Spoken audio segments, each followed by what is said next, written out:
Donc, je m'appelle Isabelle Parezis et je suis maîtresse de conférences à l'Université de Lille et je rattachée au laboratoire de l'Institut historique de recherche du Septentrion. Et je suis spécialisée en recherche en histoire culturelle, que j'enseigne par ailleurs, et ma spécialité en recherche, c'est la culture matérielle et l'histoire du vêtement et de la mode à la Renaissance. Donc je suis chef de projet actuellement, je pilote un programme de recherche intitulé Le Camp du Drap d'Or numérique.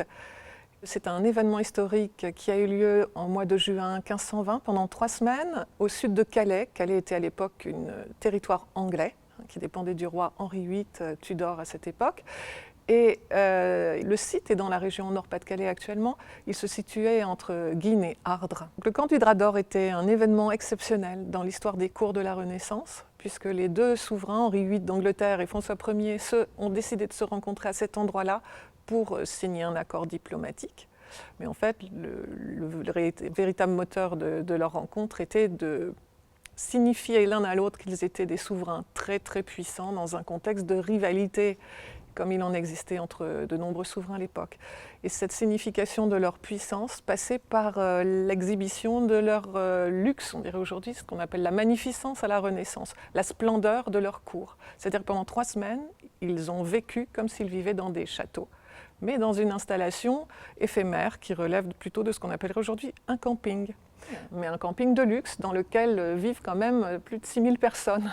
C'est puisqu'on a fait venir les deux cours qui ont vécu ensemble, festoyés, tournoyés. Hein. Le sport de l'époque, c'est le tournoi, c'est l'équivalent d'un grand stade de foot. Donc il y a une installation avec une lice pour les tournois et des installations où vivent les courtisans et les lieux de splendeur des deux souverains, le palais de cristal anglais et notamment des tentes de drap d'or qui ont donné le nom au site et à l'événement, le camp du drap d'or. Alors, le but de notre programme de recherche, c'est de restituer par l'image numérique, avec des images numériques 3D, immersives, la splendeur de ces installations, du cadre matériel de vie de ces cours de la Renaissance, pour faire comprendre au grand public ce que signifiait d'être un souverain puissant et à quel point les souverains étaient capables de dépenser et de faire des choses extraordinaires pour montrer leur puissance et leur splendeur. En recherche, il y a des verrous à résoudre, aussi bien en recherche historique qu'en recherche en informatique, de l'image numérique. Pour nous historiens, par exemple, un des verrous, un des mystères, si vous voulez, important, c'est de comprendre comment était fabriquée la grande tente de drap d'or de François Ier, à quoi elle ressemblait à partir de vieux grimoires du XVIe siècle, des contes qui vous donnent des listes énormes de morceaux de tissu. Et il faut reconstituer un peu comme un puzzle l'architecture extraordinaire de cette tente qui faisait plus de 20 mètres de haut. Un des objectifs est de travailler sur la restitution la plus réaliste possible des tissus de luxe de la Renaissance, tels que les draps d'or, draps d'argent, etc.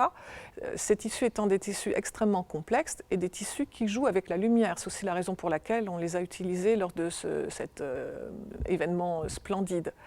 Un événement qui a lieu il y a 500 ans. Un des enjeux de notre travail de chercheur, c'est de confronter notre restitution des installations et du site avec la seule image qui existe, qui est parvenue jusqu'à nous, qui représente le camp du drap d'or, qui a été peinte mais 25 ans plus tard et qui se situe actuellement au palais de Hampton Court en Angleterre. C'est un véritable enjeu pour nous, historiens et informaticiens, que de reconstituer cet événement du passé et de le restituer dans sa matérialité par l'image numérique